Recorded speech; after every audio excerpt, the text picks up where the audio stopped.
Do you have a side hustle? Have you been building a side hustle? Do you want to turn your side hustle into your main hustle? There's now estimated over 50 million side hustle, which essentially means people that are making income outside of their day job or another business. Well, we're going to talk about it today, and I want to help you build that side hustle to create something sustainable that's going to transform your wealth. Now, my name is Mark Kohler. I'm a CPA, attorney, best-selling author. I'm a small business owner myself, real estate investor, and I love Main Street America. I love small business, and I think the side hustle is the gateway drug to living the American dream.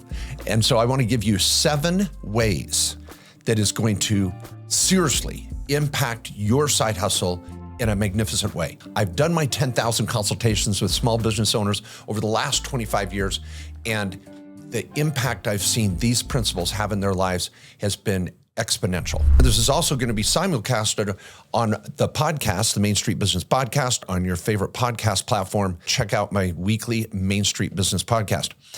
But here today, we're on YouTube and just excited to be able to demonstrate these 7 principles. It's going to go fast and hard, and you're going to love it. Get a pencil and paper handy. Number 1 is I need you to know your what and your why. I've even received coaching on, what do you do, Mark? Oh, well, I'm a tax lawyer and I help small business owners with their tax legal planning, blah, blah, blah, blah. And then they're like, no, make it shorter, make it cleaner, da, da, da, da, da. We've got to be able to say what we do in one sentence, clean, sharp, and clear. Many people call that maybe an elevator pitch. Maybe it's the back of an Uber pitch, but you need to be able to say it short and sweet. And then if they ask more questions, you can go deeper, but at least you make that initial statement. And you know why you need it too? Because you need to know what you do. You need to be clear on your mission and purpose. I influence others on how to lose weight. I'm a creative landscaper around people's swimming pools. I'm a consultant on supply chain dynamics. I am a tax advisor and help small business owners. Just be able to say it in one sentence. This is what I do. Why am I doing this? Have a why, and it means something to you. Because people, it is going to be hard to motivate yourself, get up every day and do that side hustle if you don't know the why. Maybe someone will ask you why you do it. That's fine. But this answer is more for you.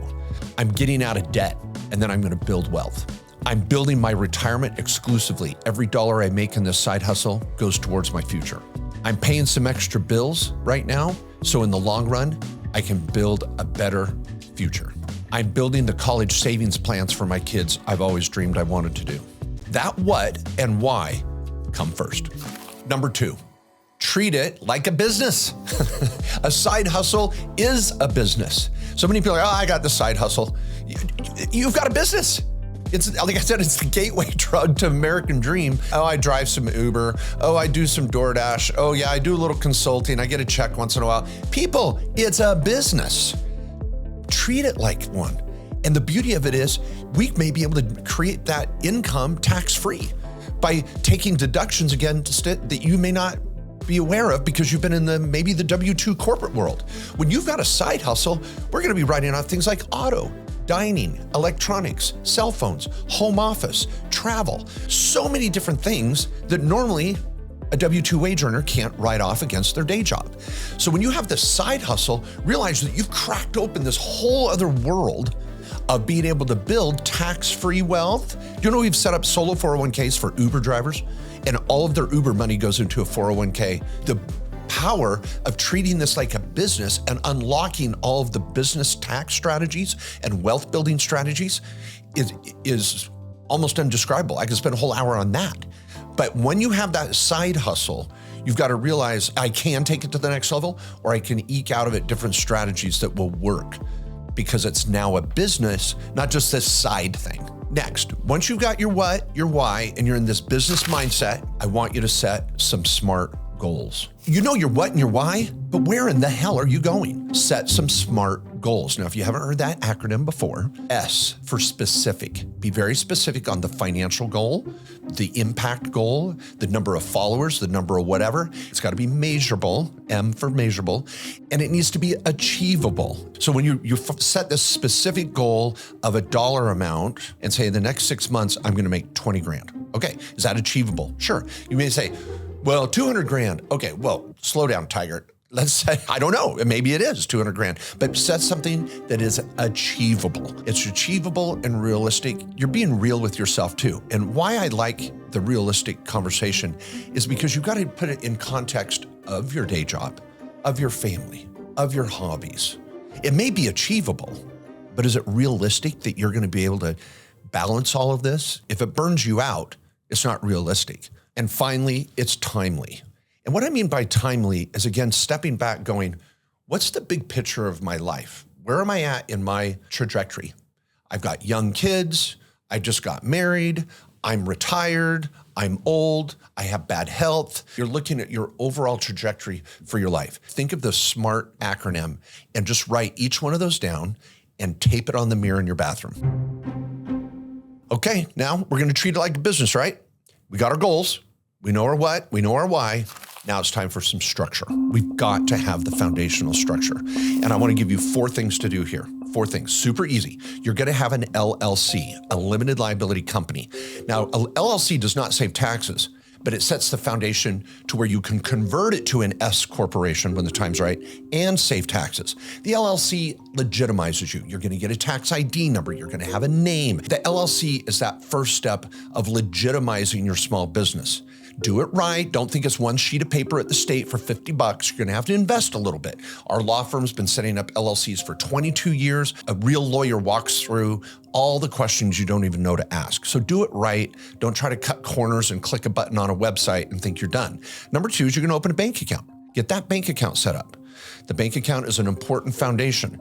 We're going to talk about a credit card and bookkeeping here in a minute, but just make sure you get that bank account. And why? Because number 3, you need to set up your payment platforms. You want to make it easy for your customers to pay you. Now, I get it if you're driving for Uber or DoorDash, you're on a platform that automatically is going to send you money.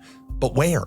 You got to send it to your business bank account. You're a business owner. So make sure you get that business bank account up and going, and it's going to allow you to open the doors of Venmo and Zelle and PayPal and Apple Pay. You've got a business. I don't want that going into your personal account and commingling. And finally, the website.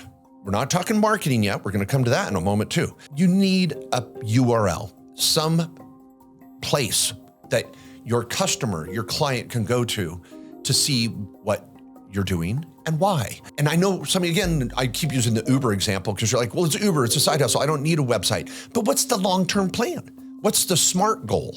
Oh, well, I want to maybe become a private driver. I want to invest in a Sprinter van. I can charge X dollars more and get off the Uber platform and do even better. The Uber is just a small step in the bigger SMART goal. So having a bank account, having your LLC, getting your payment platforms lined up, and getting your website are all going to be those 4 steps of creating some structure. Now, number 5 is bookkeeping. And I know this is a dirty word. Some of you are like, oh, bookkeeping, I know. And it's the accountant in me. Here's the bottom line. You're going to have to file a tax return. This is not just something you can throw under a mattress, throw in a bank account and think you're okay. And that's okay. We can generally make your side hustle tax-free up to maybe $20,000 or $30,000 because we're going to be writing off a ton of stuff against it. But treat it legitimately. It's a real business, which now requires some bookkeeping. Now, I'll tell you, the 800-pound gorilla out there that I think is really easy to adopt and implement is online QuickBooks. You pay a monthly fee. You can access your books anywhere from any portal, any device. You're able to receive payments, send invoices, get reports. Start getting a feel of how your business is developing. Smart business owners track their income and expenses. They see how the business is developing. Where are their blind spots? Where am I making more money with which type of service or product or avatar? Your books is the lifeblood of the business. It's going to give you the blood work, if you will, of how you're doing. And if you don't have a set of books, you're at a disadvantage. How much did I make last month? How much did I make in the last 6 months? What are my expenses? How much should I profit? How much should I set aside for taxes? See, the byproduct of having good bookkeeping is we're going to try to set aside a certain amount of your revenue for taxes. Now, yeah, we might be able to make the bulk of it tax-free, but a big recommendation I have out of the gate, and I'll say it now, is that you take 10% of your revenue from your side hustle and set it aside in a separate bank account, not the business account, but a separate savings account for taxes. When you come around the corner next year into April and it's time to file your tax return, you're going to have a bank account over there that's peeled off 10% of your revenue. And now you can send that into the IRS and no pain. If we did some good tax planning, let's think about it. If I'm an Uber driver and I'm making, say, $30,000 and I take 10% of that every time I get paid and I put it in a bank account, I've got $3,000 sitting over there. I go to do my taxes. I have $30,000 of income, but I also have $20,000 in write-offs. I'm going to be writing off my cell phone, the mileage on the auto, maybe actual expenses with gas. I'm going to write off some home office, my computer, maybe a little marketing, some dining. All of a sudden, you're only taxed on $10,000. Let's say you're in a 20% bracket. So what's your tax on $10,000 of profit? $2,000. Oh, and over here in this bank account, how much did we set aside? 10% of gross. So you brought in 30, we set aside $3,000, but then we go to do the tax return. The 30,000's on the top line. We wrote off 20,000 of stuff legitimately. You have 10,000 of profit, 2,000 of tax. You're ahead 1,000. Now you can take that 1,000 and invest it. That's the beauty of doing good bookkeeping, is it helps you make intelligent decisions on setting aside money for taxes and tracking your write-offs. Now in this bookkeeping section, I want to point this out too. This is a good time to dedicate a credit card to your business. You don't have to have a credit card in the name of your side hustle, just a credit card that you dedicate to your business that you don't use for personal, so you don't commingle. At the end of the year, it makes life so much easier. The bookkeeping tells you how you're doing. It helps you make better decisions and prepare for taxes and build wealth. Number 6, we are now to your marketing plan. And I love marketing. Let me just make a few simple points.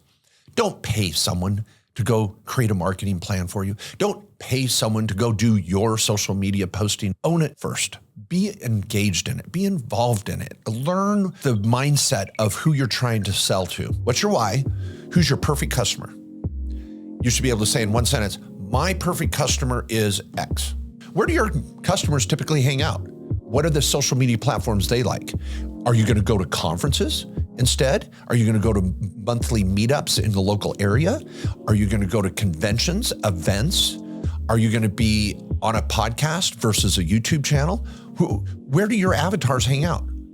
Do some testing, play around with it. See if they're going to be reading blog articles more than listening to podcasts or vice versa. You need to be able to present what you're doing, building a relationship, having them drink your Kool-Aid, give something away, teach, talk about what you do, provide value, get followers. If you're going to be reaching these avatars, have them be thinking about you.